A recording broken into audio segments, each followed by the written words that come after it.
I'm not sure we could talk about Jimmy Haslam more than we did, but we're going to. Jimmy Haslam, the guy that's being sued by the city of Cleveland for wanting to move the team out into the burbs with that great release of renderings, the fight and lawsuits that are happening in Cleveland. Jimmy Haslam, the guy who gave Deshaun Watson $230 million guaranteed. Jimmy Haslam, the guy who said, hey, my wife and my daughter, we talked it through. We came to the conclusion that Deshaun Watson was the exact quarterback who we wanted to pin our future to. This guy is a man's man, totally misunderstood. We love him. We're all comfortable with him. Deshaun Watson has been, wait for it, Coca. This is really quite a statement.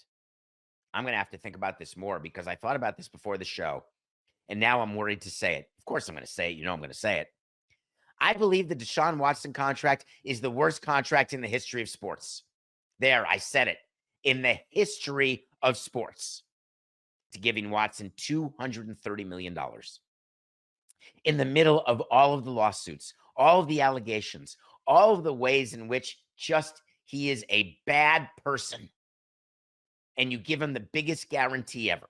Then, Jimmy, you double down. You triple down. You quadruple down. You quintuple down. Hey, this is our guy. We did our homework. We stand by him. Yeah, but I'm sorry, Jimmy, can we talk about this? Because it's my understanding that he only had played 19 games between 2022 and 2024. It's my understanding that it's been a terrible disaster on the field and off the field. And by the way, he gave up 3 first-rounders. You're all wrong. You don't know the process that we go through at the Haslam family dinner table. You don't realize we took all of that into account, and we still tell you this was the greatest move. And then a knock came on Jimmy's door, and it was someone who represented a new and different public relations firm. Knocked on the door and said, hey, Slim Jim, got an idea for you. What would you think about going public to say that the signing of Deshaun Watson was a total disaster?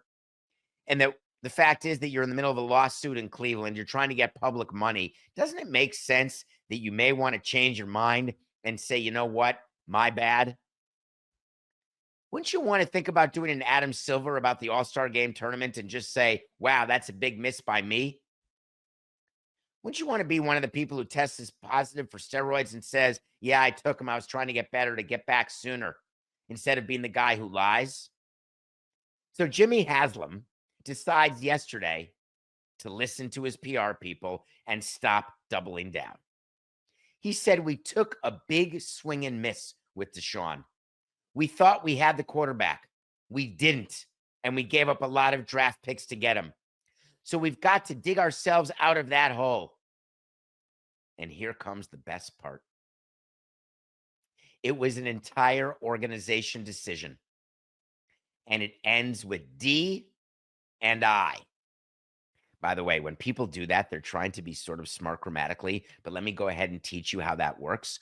You split it up. It ends with D. It ends with I. No, it ends with D. It ends with me. That's the grammar. So actually, people think, oh, I sound so smart when I say and I, except sometimes it's supposed to be and me, like this time. It ends with D and me. So hold us accountable. Really? You just said it was an entire organization decision, except we all know that Andrew Berry wanted no part of that. We all know there's not one person who wanted this except you. No one in his right mind would have given Deshaun Watson $230 million because no one in his right mind would have given Deshaun Watson $23.00. Now you're going to say, hey, this was everybody, but I'm so good at leading that I'm going to be the shield here. I'll be the guy. Do you find that compelling? Am I missing something? Do you listen to that statement by Jimmy Haslam and say, oh, he has found God. He's found religion. He's seen the light.